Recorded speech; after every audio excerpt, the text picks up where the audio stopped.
It's the Hero Show. Welcome to the Hero Show, everybody.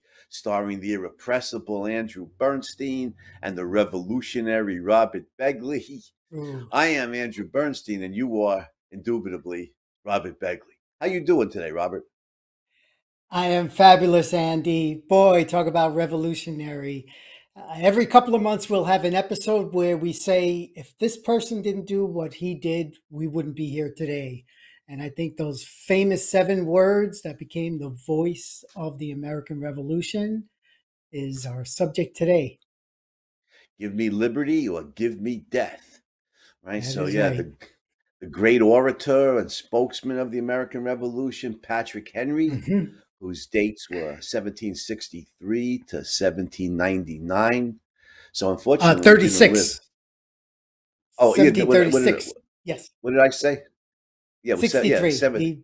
it was 1736 to 1799. So he lived a short. Thank you, Robert. He lived a short life. He's only 63 when he died, although that was not uncommon, prior to the development of antibiotics.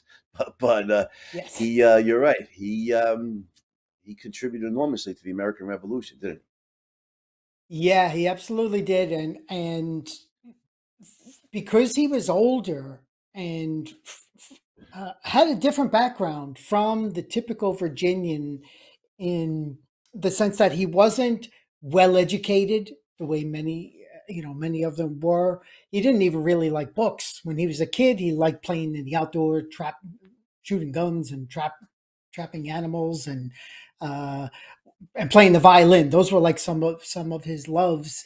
And he wasn't what we would call a bookworm. But one thing that had a big impact in his life, Andy, was both of his parents were different religions. And he would come from the Great Awakening happened when he was a kid, and one minister would give these incredible sermons, and Henry would repeat the sermons on his ride home in his mother's with his mother, and it gave him the flair for the dramatic, which clearly played out later in his life. But the power of the spoken word, to me, ever since I'm a kid, Andy, Patrick Henry, like George Washington, was my first hero. But because Henry could speak like nobody else, I had a particular affinity for him because the spoken word is different from the written word as far as its impact, especially in the moment, getting people to take action right after you're done with a speech. And so he learned that from this minister, and the course of his life was set that he was going to speak. Whatever he was going to do, it was going to be speak. And some Failed of these, in a couple of go ahead. some of these ministers, and evangelists, I mean, they could really, drive home the word of God. They're powerful, powerful fire and brimstone, hell and damnation speakers. That's right. And unfortunately, So Henry, you're right. Henry, learned their style.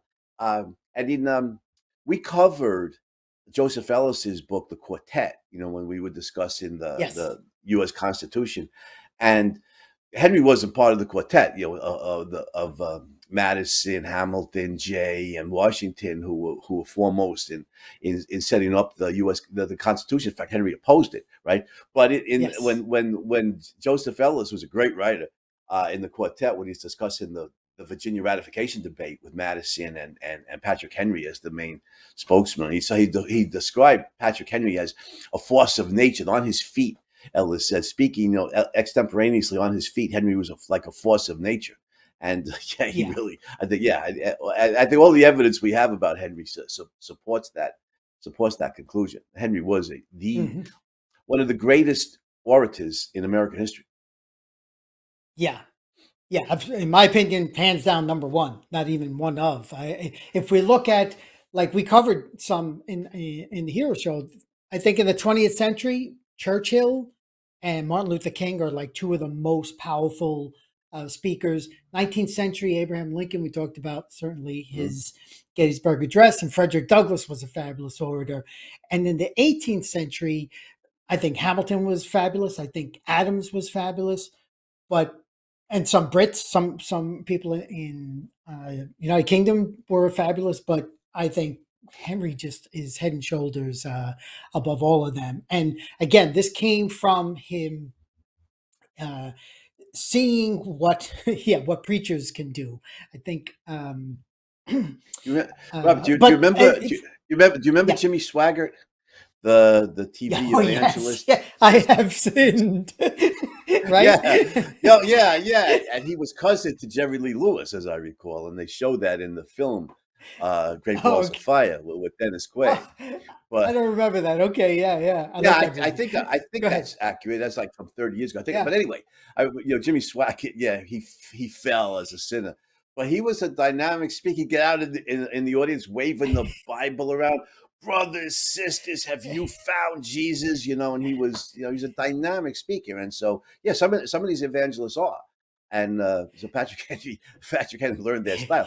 Fortunately, he was a strong supporter of religious freedom. He wasn't pushing one denomination over another, and certainly that's right. Yeah, and although he disagreed with Jefferson and Madison on various things, I think they agreed that there should be no official, established, state-backed, state-mandated, state-required religion in this country. So I mean, that's huge in history. That's huge. I mean, it's still big. I mean, we would go tell the Taliban that, freedom of religion, guys, in 2022, they'll kill us. So that was huge in the 1780s. Right. It's still revolutionary in the 21st century. So we give Henry his propers for that. That's for sure. Yeah. And I think the fact that both of his parents were from different religions gave him that, knew that you can't just have one denomination. And I think Madison and Jefferson took it a step farther in the right direction. So by the time he's 18, he doesn't really have a career, but he marries when he's young, Sarah Sheldon. And the father he's a big landowner, gives them a lot of property and some slaves. And one thing about Henry himself, like his family wasn't very wealthy. So he was like the lower gentry. If you look at the higher, the gentry, the way things were in Virginia, he was not in the higher echelons. And his dress, this was another thing about him. He wore plain clothes. He didn't do the wig. And he was much more appealing to the common man in that sense as well, because there were no airs about him. You got what you saw with Patrick Henry. So he tries out different things in life. Anyway, he was a barkeeper also. He was a barkeeper also, wasn't he? For time in his life. In fact, Jefferson said later that was his profession. But Jefferson and Henry had quarreled by that time, and we know that Jefferson, for all his great accomplishments, was not the most reliable source of information regarding people with disagreed. Especially when he's in the 70s and recalling things or possibly rewriting history. But so they had on this acreage, their house burned down, so they had to live in this tavern, the father's tavern, which is where Patrick Henry worked. And he tended bar, tried his own hand at business, didn't succeed at that. So just more and more, he's just dealing, with failure. And then all of a sudden, he gets the idea of law. Now, imagine, Andy, how tough is becoming a lawyer if you don't really like books. But he liked reading the Greeks. He liked reading Plutarch and Livy and the ancients, and that gave him a grasp of what law was about. And because also you get to speak and use your oratory skills, that was his calling. That's where he transitioned to have this calling in life. And then if we go to the thing that really put him on the map, we could jump right to that. Around 1864, 1865, Virginia has the House of Burgesses, which is like their equivalent. 1760. I'm sorry. Yeah. We're getting on dates. Yeah, exactly. Yeah. So 1765, he joins the Virginia House of Burgesses just a couple of weeks earlier. He's like 29 years old. and the call is about the Stamp Act, the British Stamp Act. Right. If we look at the timeline, 1763, Britain defeats France in the French and Indian War, and they have all this massive debt. How do they pay for this debt? Let's tax the colonists, having no idea what the repercussions would be. And this is where Henry, who's brand new to the House of Burgesses, just comes up and just makes this grandiose speech that was 10 years before his most famous one, but was a major impact. And he's saying we can't sit here, we can't let them treat us like this. We have to stand up. And he's mentioning about King George. He's making this contrast. Yes, thank you, Elliot. That's what he's doing. He says, Caesar had his Brutus, and Charles had his Cromwell, and King George, and they're all like treason. You're saying treason. Yeah. George will profit from their example. And then he concludes, if this be treason, make the most of it. I mean, right. Evidently, he was calling upon some American to assassinate King George. So you can understand why, some people were yelling out treason. Yeah. And you're right, 1765. This is a full 10 years before the shot heard round the world at Lexington and Concord in April of 1775. Yep. So I don't think too many people are thinking about war, independence 10 years before that. So Henry's speech was inflammatory. And if you think about it, Andy, that was a first public call for independence. Like there were not many before then. So the House of Burgesses, if we talk about the import, between the states, Massachusetts and Virginia were the two most powerful, most important states in the Union, where the intellectual leaders were, and the House of Burgesses really carried a lot of weight, and nobody had the courage to say what Patrick Henry said. And they took action. They took action right away. He became a marked man. The governor of Virginia pronounced an edict against Patrick Henry, and the conflict between the two sides started to escalate, and Britain started to squash more and more, passing intolerable acts. So over the next decade or so, they're just becoming more and more aggressive towards the colonies. And little by little, Henry is gaining esteem. He's speaking out more and more. And people in the North, John Adams is hearing this, and the states start to have these different committees of correspondence, what they call, so they could write to each other to compare notes and what is Britain doing here, and how do we react to it. And then we get up to 1775 March. The reason we're doing it today is March 23rd, 1775. Sure. Right. And let me interject here for a minute. His response to claims of treason, if this be treason, make the most of it, is such a brilliant refutation of the criticisms. And so many times in my life, I found use for that. So I'm supporting individual rights, across the board in all issues. The principle, with no exceptions, no contradictions. And somebody will say to me, "That's so extreme. You're such an extremist," And I'll respond, "If this be extremism, make the most of it." It shows that you're rejecting the very premises from which your opponents are criticizing you, and it's just a powerful riposte. It's just and it has obviously it has broader applications in any number of issues where you're standing up for something that's good, and your opponents will accuse you of extremism or whatever it is. And Henry's response, you just paraphrase it. It's perfect. It's brilliant. And so it's principled is what it is. And he's great point. He's rejecting the premises of his opponent. And the premises of the opponents are wealthy landowners who are more concerned with what's happening immediately on their farms, with their property. And it's like today's pragmatists, the way, I mean, they were pragmatists as well. If you're cozying up with the government and you don't really want things to change, you kind of, it doesn't matter if others' rights are being violated. As long as your little section of this farm, you're able to continue with that. One little tax here and one little tax there. You just pay it and you um, walk away.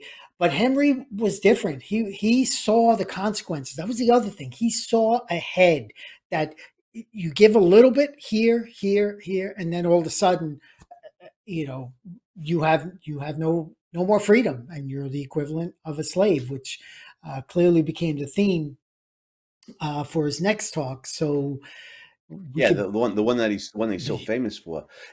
But before we get to yeah, that, I should say it's hmm too bad Henry was not as principled regarding the issue of slavery, because yes, so many of the Virginians, he was an abolitionist in theory, but yeah, but but not in yeah, practice.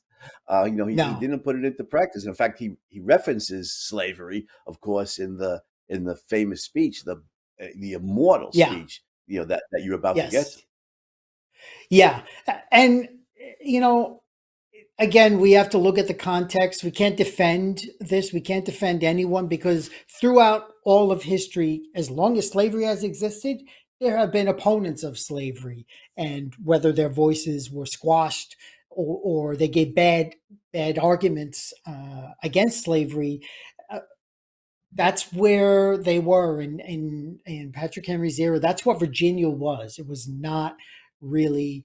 Um, there wasn't enough of a groundswell against it. And, in his Yeah, and defense, and one there's other thing is that he did the importation of slavery. He did think that would end it. He was mistaken, but he thought right, that that one change would help to change it. And unfortunately, right. that didn't happen either. Right. Um, and we should point out there's no convincing, unanswerable argument for abolitionism and against slavery until you develop a principle of individual rights. And that's not Yes. until the 18th. That's not until the 18th, 17th and 18th centuries. Locke, of course, is a major Yeah. player in his second treatise of Yep. civil government. But Henry is a staunch supporter of individual rights. We'll see as we move ahead why he opposes the ratification of the Constitution. But so was hmm Jefferson, so was Madison. But they Yeah. were they were theoretical abolitionists, but not in practice. So Yeah. we could criticize that. We could criticize them for that. Um, while at the same time hmm recognizing not just that all of them, but we was talking about Patrick Henry today, not just recognizing his immortal achievements, but also recognizing historically that very often as mankind progresses, and too often we don't progress, we stagnate or regress, but very often hmm the way we progress is in baby steps, one step at a time. Yes. And the Yes. development of the principle of individual rights was more than a baby step. The first application to white males was a step hmm forward. And then later on, you people like Ayn Rand, who said, no, the principle of individual rights has to apply to all human beings, either gender, any Yes. race. So we move forward in, That's right. in one step at a time. And Patrick Henry's support for individual rights and personal liberties is certainly a step in the right direction. And it's that principle of individual rights which leads to Yeah. the 13th Amendment in 1865, abolishing slavery in this country. That's And right. the reason why That's right. also, Robert, slavery Yeah. exists like in every communist country. The Nazis used slave labor in the 20th century. The hmm communists used slave labor. The communists still using slave labor in the 21st century. In Sudan, there's thousands and thousands of black slaves, under Islam, and the difficulty in an abolitionist movement in those countries is there's no principle of individual rights in their heritage. There's no convincing That's right. argument that can be made against slavery. So we give Henry. We criticize Henry for a certain lack of integrity here, and not putting his own principles into practice. But the principles that he articulates so beautifully, of course, is that which hmm is fundamentally needed to militate against slavery, and that historically does end slavery in the civilized countries where there is a principle of individual rights. Yeah. Yeah. Well said, Andy. So, setting the context here from March 23rd, 1775, for the past 10 years since the Stamp Act, Britain has been escalating control over the colonies, and there's been concessions, there's been some pushback, but certainly not enough. And now they have ships, they have troops, especially in New England area where there is the most violence happening, and Who would have thought? potential. Who would have thought today that Massachusetts was the hotbed of liberty? You know, that's hard to believe Yes. today, isn't it? Somewhat, and well, there are still some individuals there, but not sure. not the dominant. Sure. Unfortunately, it's not Yeah.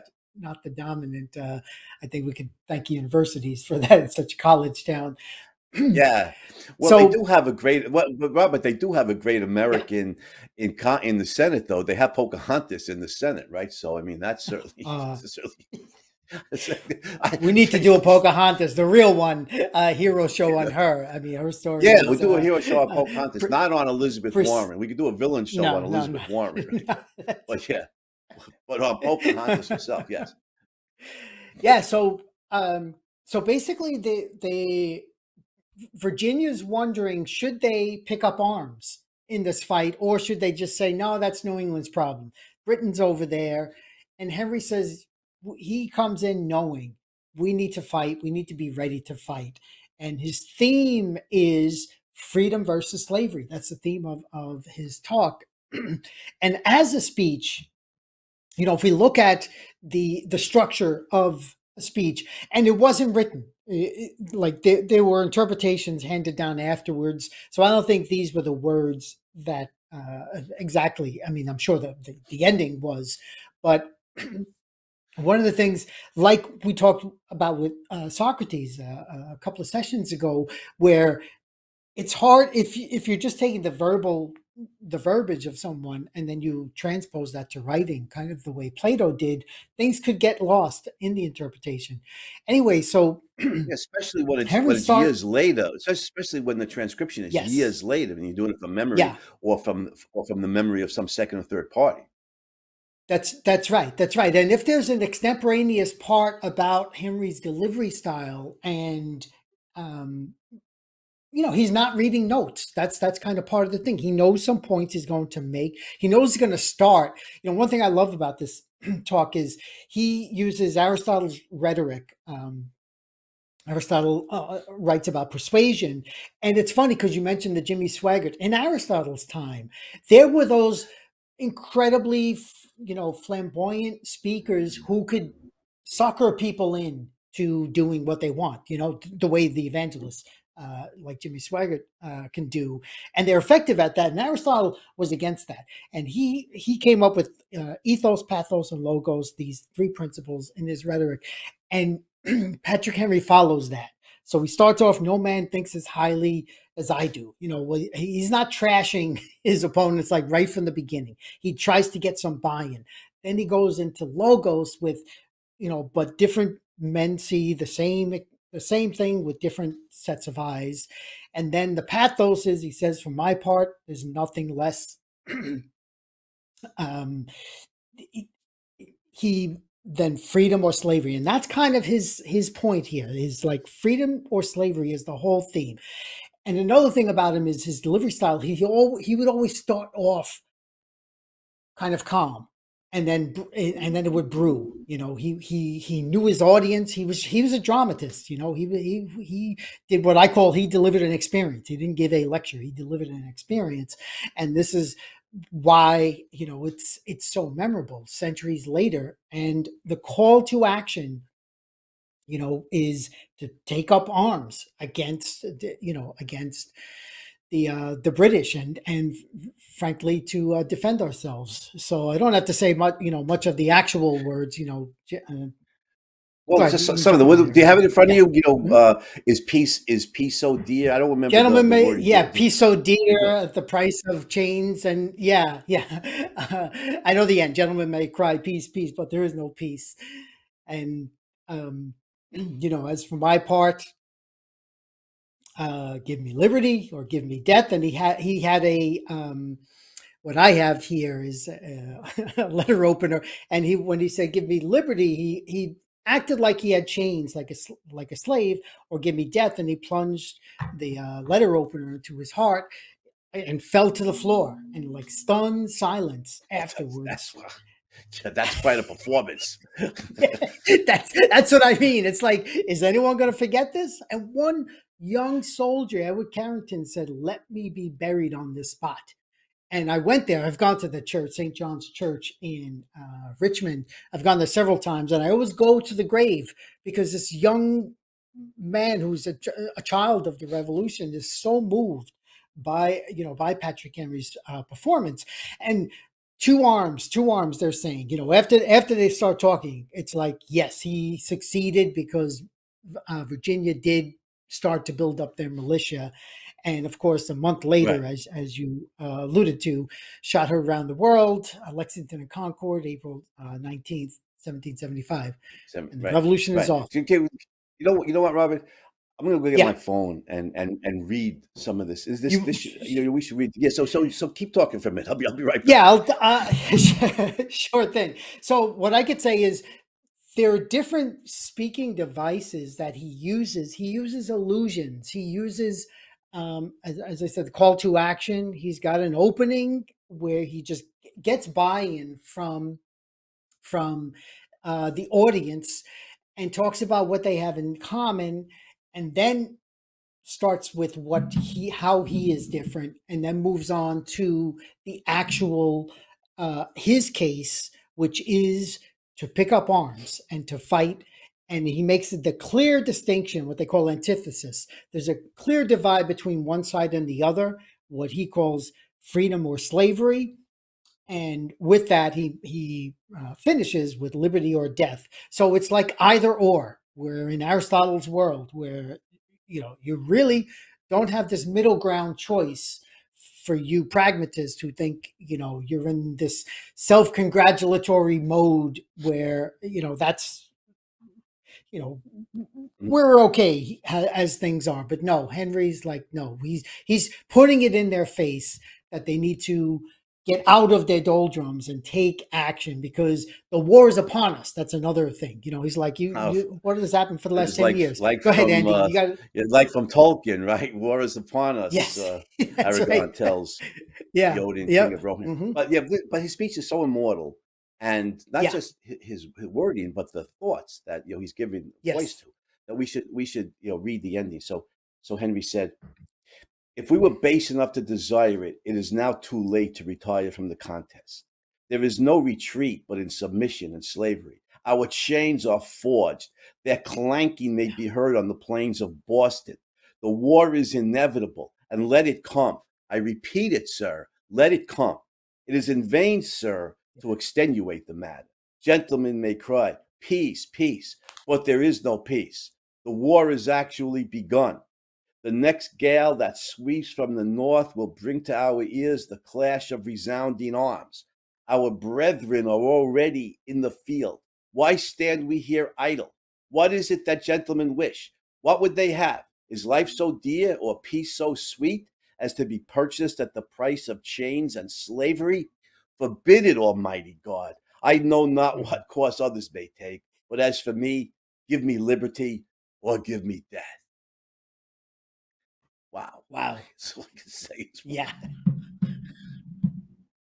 As powerful, not just words, those are powerful thoughts, right? So Henry Henry may not have been a bookworm. He may not have been a voracious reader like Thomas Jefferson was, but you could see he wasn't a towering intellect, Andy. He was not a towering intellect, right? But he had other virtues. But he was obviously extremely intelligent. And he understood the principles at issue here, and was able to take those principles and give birth to them in beautiful wording, and powerful speech. So I mean, you can see why we salute Patrick Henry as a great voice of liberty and orator of the American Revolution. Yeah. When I went a couple of years ago, actually, the first TosCon, Andy, was in Virginia, was in Richmond. Right. And I went I was the final speaker. You spoke in that afternoon. I was the final speaker, and I went to see a reenactment. And I got this little magnet here that's got the liberty or death. No. But um, but I was like, hey, let me see somebody do Patrick. How much more inspirational can you be before you're going to give a presentation than to watch somebody reenact that? And what one of the important things about Henry, like Jefferson said, 50 years later, he was our leader. When everyone else around was like wondering what to do, he came out with a purpose and made it very clear that there is this choice here and we can't back down. Like, again, as Britain is taking more and more control. He's like, what? Who are those ships there for? Are they there for peace? Like they're building up. They're not. They're not there for France. They're not there for Spain. They're there for us. So he's using all of these examples. The speech is chock full of examples. He has allusions. He, as I said, he touches on the Aristotle ethos, pathos, and logos. Call to action at the end. I mean, this is a speech for the ages, and that, Yes. like we said, that's why it has gone down, and it's so part of the American psyche. It's just such, when we were kids, Andy, we knew who Patrick Henry was. It's like I don't know kids today if they I think they can't get past the slaveholding principle, which we buried right away.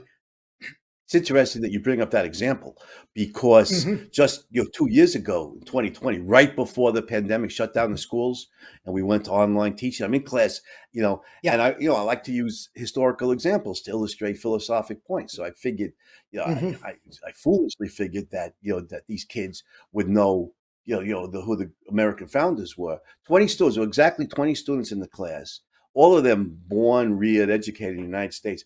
0 out of 20 had ever heard of Patrick Henry. 0 out of 20 American college students in 2020 had ever heard of Patrick Henry. And making matters worse, I didn't know whether they would know much about Henry, but I figured they must know who James Madison was. 10 out of 20 had heard of Madison and knew that he'd been president of the United States. 0 out of 20 knew that he was, lead author of the U.S. Constitution and virtually the sole author of the Bill of Rights. So, American history is just not taught in the American schools, and very often when it is, they use Howard Zinn's book, People's History of the United States, which is basically a communist slur on American history. So these kids, these are college students, so they graduated from most of them from the public high schools, or in some cases from the private high schools. But it's heartbreaking. They don't know the greatness of America's past. If they know anything about America's past, it's only the evils, slavery and so forth. They don't know anything about American virtues.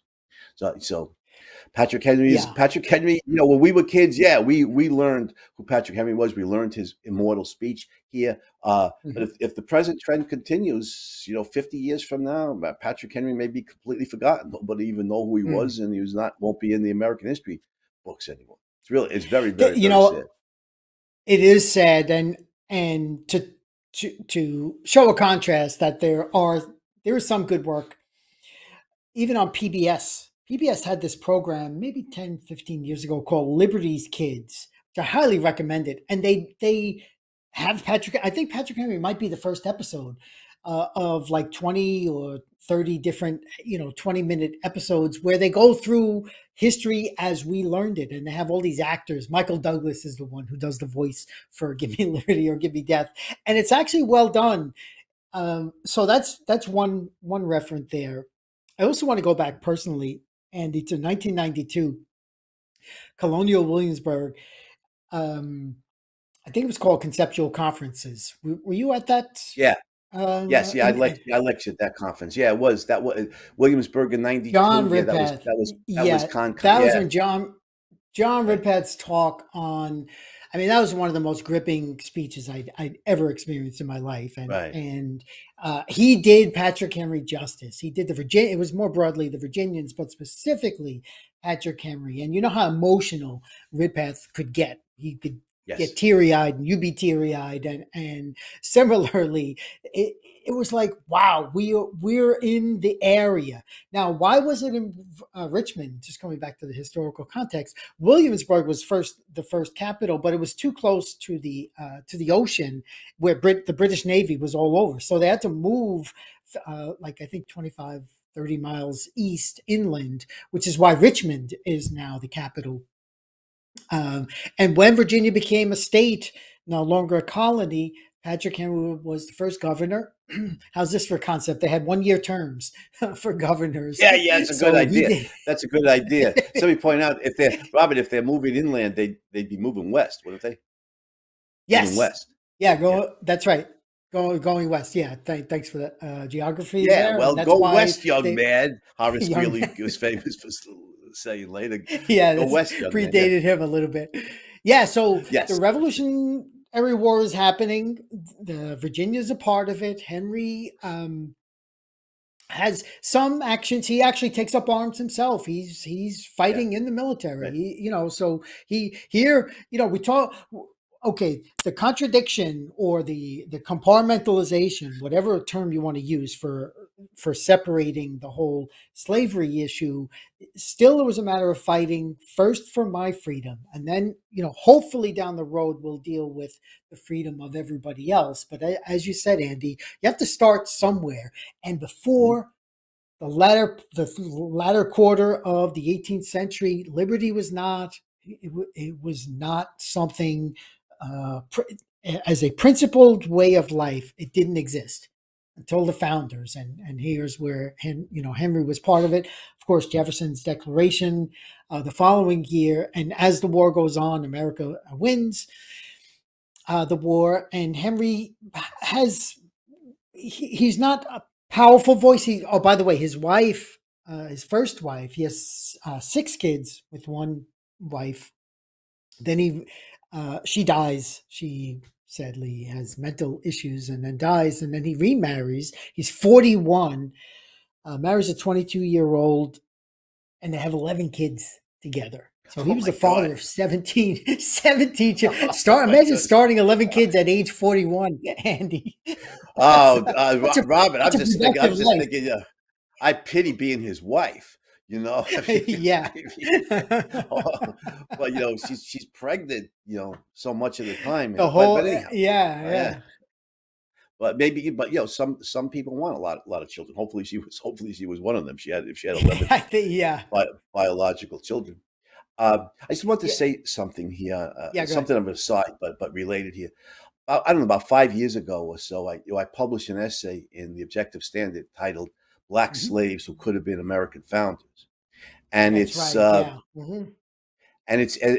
really interesting because they don't teach much about the slave revolts, but they should, because it's the same principles. Gabriel Prosser in Virginia, right around the turn of the 19th century. Denmark Vesey in South Carolina, I think in the 1820s, and then Nat Turner, also in Virginia, in the 1830s, were all brilliant guys. They were black slaves. They were brilliant guys. They were educated. They knew the principles of the American Revolution. 2 of these uprisings took place in Virginia, and they taught the slaves, their fellow slaves, the principles of the American Revolution, the principle of individual rights. And said, I think it was Gabriel Prosser, who said we had as much of a right to freedom as any man. And of course they're right. And they rose up in revolution. Unfortunately, the Virginians and the Denmark Vesey's slave uprising in South Carolina brutally quashed, these uprisings. I think it was when Nat Turner's revolt in the 1930s. Mobs of white Virginians killed innocent black slaves who had nothing to do. Dozens, maybe I forget how many, who had nothing to do with the uprising. The principle was, amongst the white Virginians was freedom for white people, not for blacks. So, but the point, of course, is that the principle of individual rights, once it gains cultural currency, is a powerful principle, and for people who really are oppressed. The black slaves in Virginia were clearly more oppressed than white Virginia, by white Virginians than white Virginians were by the British, and had much more of a of a right to rebel. Unfortunately, the bad news, those slave uprisings were squashed. Many innocent blacks were. I mean, if they rise up for freedom, Hmm. you're a hero. But people who weren't even involved in the uprising, were killed, in retaliation. So that Yeah. there's the bad news, terrible news. But the principle of individual rights is powerful and leads ultimately, of course, Hmm. to abolition. 13th Amendment in 1865 that abolished slavery in this country. And like I said before, I want to say it again because this is important. To free slaves around the world today or anywhere, or anytime, or totalitarian states generally, we need the principle of individual rights. That's critical. Yes. So Yep. that there's these guys, Gabriel Pross, Denmark VC, Nat Turner. They were ahead of their time. They were Hmm. ahead of their time regarding Hmm. abolition of slavery and freedom for Black Americans. But they had the right ideas. They had the right principles, and we see how influential and powerful the principle of individual rights is when it gains cultural currency. Great point, Andy. And if I could piggyback on that, nobody defined the principles of individual rights with as much um, depth, bringing it philosophically as Ayn Rand. And I Right, remember right. as a kid, 18-year-old reading Atlas Shrugged. Already, Patrick Henry is a hero of mine. Where do the three best students go to? Patrick Henry University. Yeah, that's What right. is Ayn Rand? What That's is right. Ayn Rand saying about this man? Do you think she likes him? Do you think that it would be, the College of Ohio that these kids would be going to? No, no, it's not Cleveland U. It's Patrick Henry University, Yes. and so she saw that connection to exactly what you just said, all about individual rights. Ayn Rand, the greatest proponent in history of individual rights, And when glorifies we the founders in so much of her yes. writing, in so much of her nonfiction, but in her fiction, she's got one Right. college No, named after her. you're absolutely right. Patrick Henry's role here in promoting the promulgating the principles of individual rights is critical. And I want to say, in the future, I Mhm. hope that we can restore rationality and sanity to the American educational system, privatize it, Yeah. and Yes. actually teach the full truth about American history, teach about slavery and its horrors, Yeah. but Yep. also teach that the principle of individual rights is the fundamental basis of abolition. And the Hmm. Virginians, Jefferson, Madison, Washington, Henry, they were all supporters of individual rights. Based on that, they were all abolitionists theoretically. And Yeah. this is the present. We need to teach about these guys. All those four were all Virginians, but the other heroes of the Yes. American Revolution. And I think we need to teach about the black slaves who rose up for freedom as heroes. Gabriel Prosser, Yeah. Denmark VC, Nat Turner, and uh, remember Samuel Sharp. We should mention him too in this context. A Hmm. slave in Jamaica. He led a Hmm. slave uprising. The British, 1830s, I think it was. British just put it down brutally, killed. I don't remember. I think it was hundreds of black slaves. Hmm. But when they were leading Samuel Sharp to the gallows, to hang him, he said, I would rather die on yonder gallows than live as a slave. Yeah. Those are noble words. Those are powerful Hmm. words. Echoing Patrick Henry talking about, slavery Yes. is the option to liberty. Samuel Sharp had much more reason to denounce Yeah. slavery and fear it than Patrick Henry did. But the principle is true. Liberty or Yes. slavery in some form. Those are the two antitheses: liberty or slavery in some form. Henry recognized, and Samuel Sharp recognized, we need to teach history.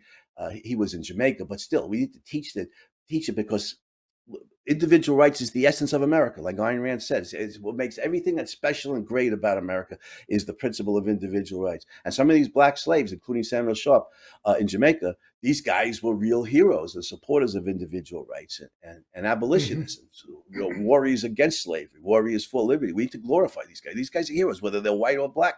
These guys are standing up, or any race. These guys are already either gender. These guys are standing up for liberty against Yeah. totalitarianism, against dictatorship, Hmm. against slavery. This is noble, and giving Yeah. your life. If you got to die violently, what better cause to die for Yeah. than individual rights and liberty? Hmm. And Andy, if we stay a little bit in your field, one of your many fields of expertise, literature. So I just mentioned Ayn Rand's Atlas Shrugged, but liberty or death, that expression comes from a Addison play called Cato, which was George Washington's favorite play. Act 2, Scene 4, he says, "It is not now time to talk of aught but chains or conquest, liberty or death." So the power of literature as an inspiration to real life events. Washington loved that. Was, as I said, that was his favorite play. Clearly, Henry was inspired by that as well. So there's Isn't it interesting, Robin? Isn't it interesting? We keep talking. Well, Patrick Henry wasn't a bookworm, and yet we keep pointing out these references to books that influenced. It's true. It's I kind of think of him like me, where I wasn't a school bookworm on studies that they had to do in school, but I read a ton on my own, and that's where I kind of relate to Henry. He probably some things appealed to him, and then he just dove completely into those subjects. That's a good point, because autodidacticism, self-directed learning, I think very often is the best form of education. And I think I can speak to that because although I have a PhD in philosophy, I can't honestly tell you I learned a lot, in graduate school. But I learned a lot of philosophy listening to Leonard Peikoff's, tape courses over and over and over and over again, taking copious notes and reading on my own and everything. That's how I think the real form of learning was. There's a line attributed to Mark Twain. I think somebody else actually said it first. Was that I never let my schooling interfere with my education, which true. Ideally, your schooling would enhance your education, but very often it doesn't, and therefore and then especially in that context where the schools are so bad.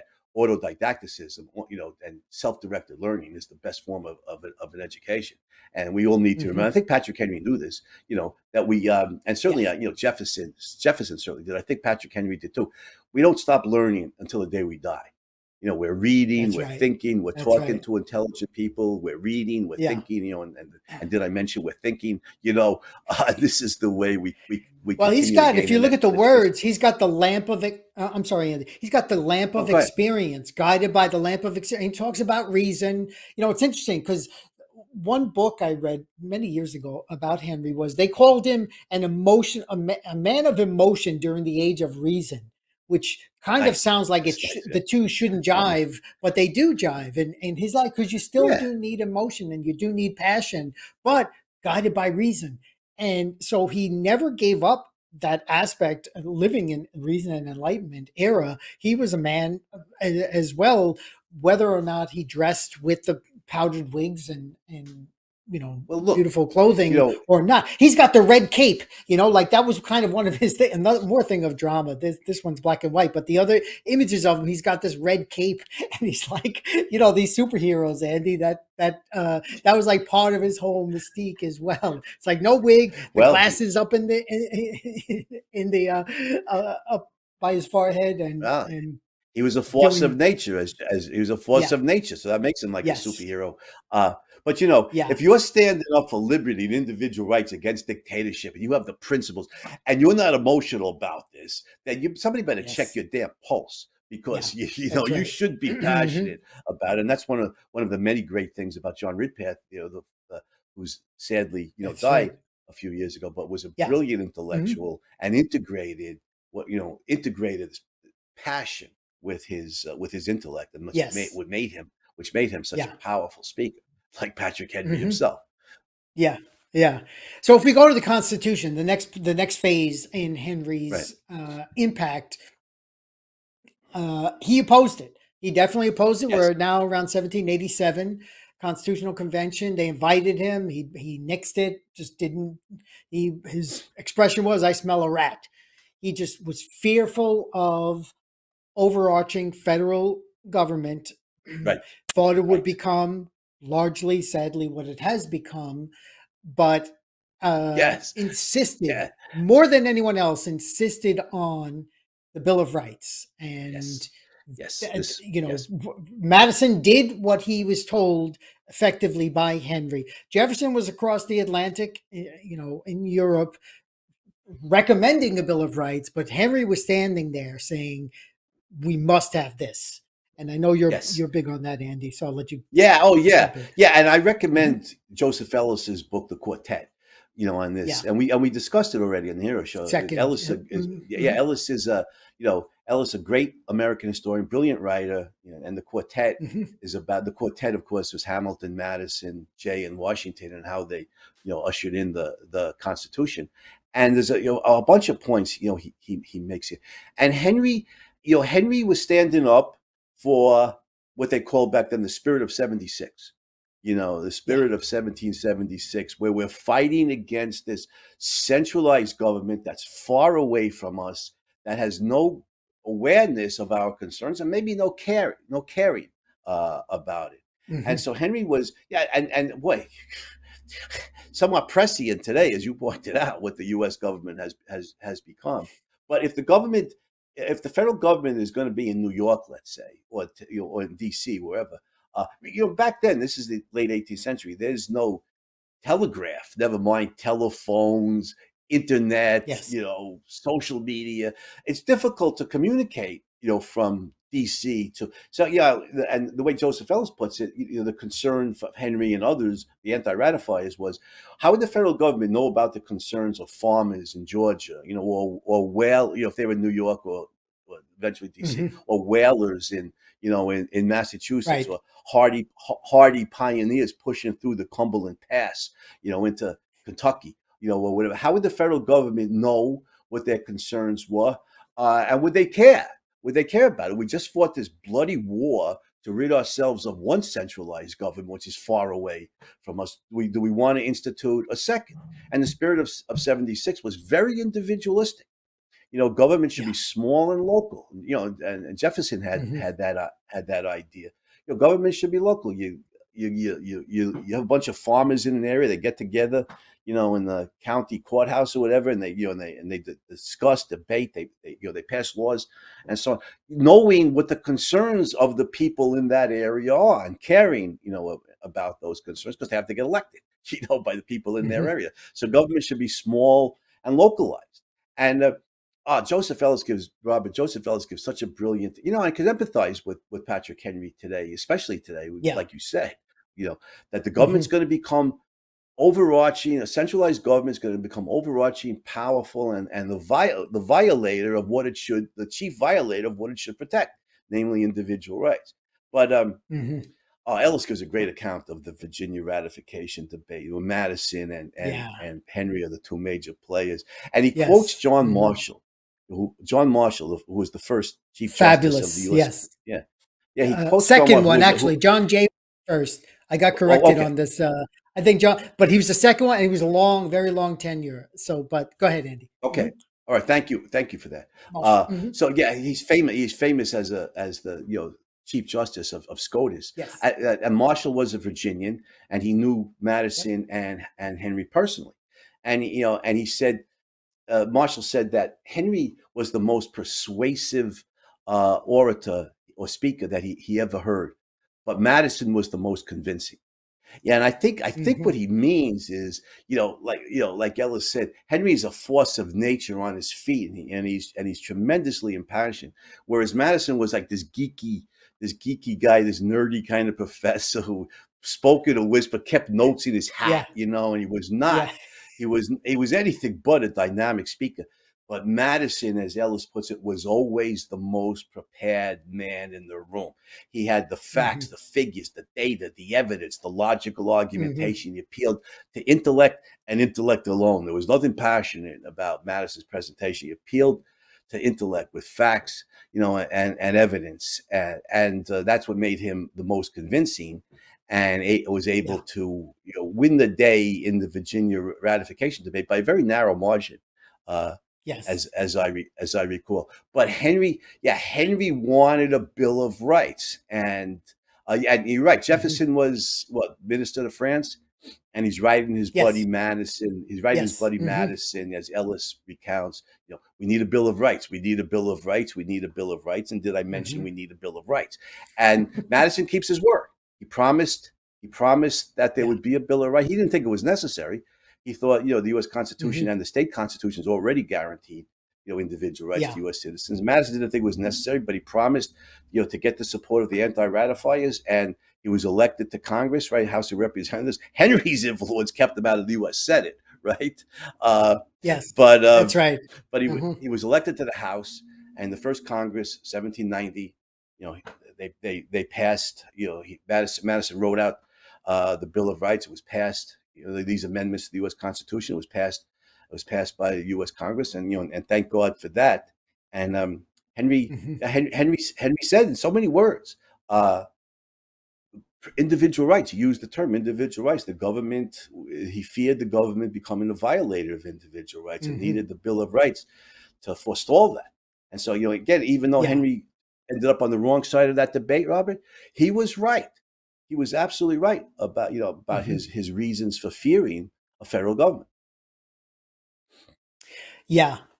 Yeah. And I think also he had some choice words, which I won't repeat here, about some of the Federalists and their policies having to do with slavery. And this was the conflict. This was certainly the conflict, because on one side he says, I smell a rat, but on another side, he's not ready to give up his slaves as much as they want to talk, about this idea of liberty. And I want to go before we wrap up, just a couple of things. First of all, let's take a break. And how about you give a little promotion for your latest piece here? And then, Elliot, if you could cue up the statue. I will. In just a second. In just a second, Robert. Go ahead. But we should point out the immortal Benjamin Franklin, at the end of his life in 1790, he was the oldest of the founders, right? Franklin, 1706 to 1790. I think Franklin, as head of the Pennsylvania Abolition Society, introduced a bill to the first U.S. Congress to abolish slavery. Unfortunately, Congress was controlled by the slave owners, and they voted it down. But it shows how active abolitionists were, in the 18th century, and understandably so. The principle of individual rights is what's necessary logically and morally to fuel the flames to abolish slavery. And unfortunately, Henry was definitely on the wrong side, of that issue. Yeah. But we've never been reticent about criticizing heroes for their moral flaws. Henry was mistaken about that, but he was right about so many things, especially the fundamental. And then say it for the 100th time: the principle of individual rights. He supported when you apply it universally, as it should be. That's the moral argument to abolish slavery. Okay, so promotion. Your latest. Yes. Yes. My essay in the spring issue, current issue of the Objective Standard, Heroes and Villains in Western Philosophy.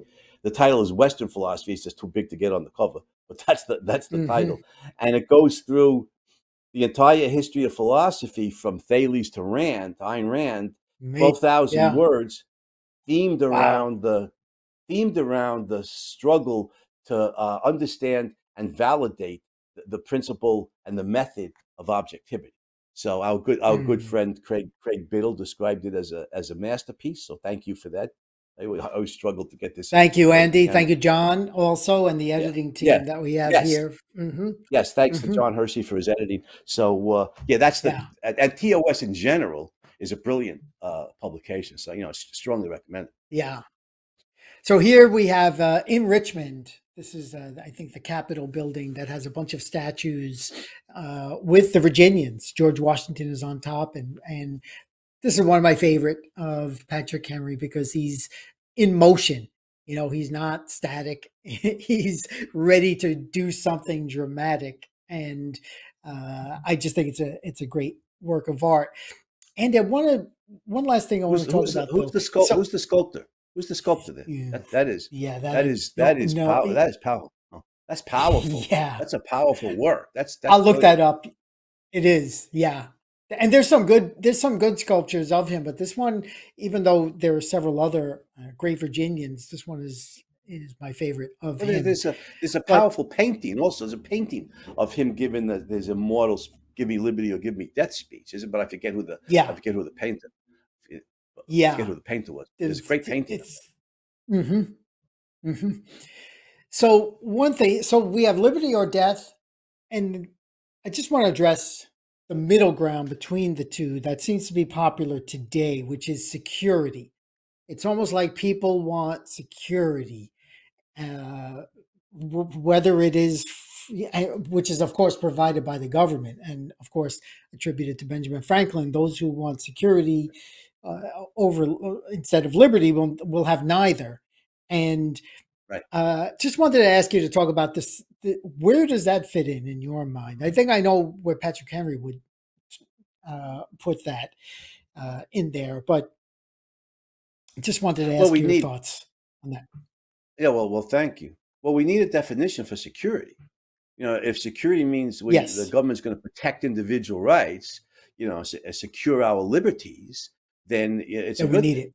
But yeah, Yes. absolutely, it's a good. It integrates with the principle of individual rights and the proper role of government to protect individual rights. Hmm. But if by security people mean the nanny state that's going to take care of us, cradle to grave maintenance, Yes. then it's absolutely the enemy of liberty.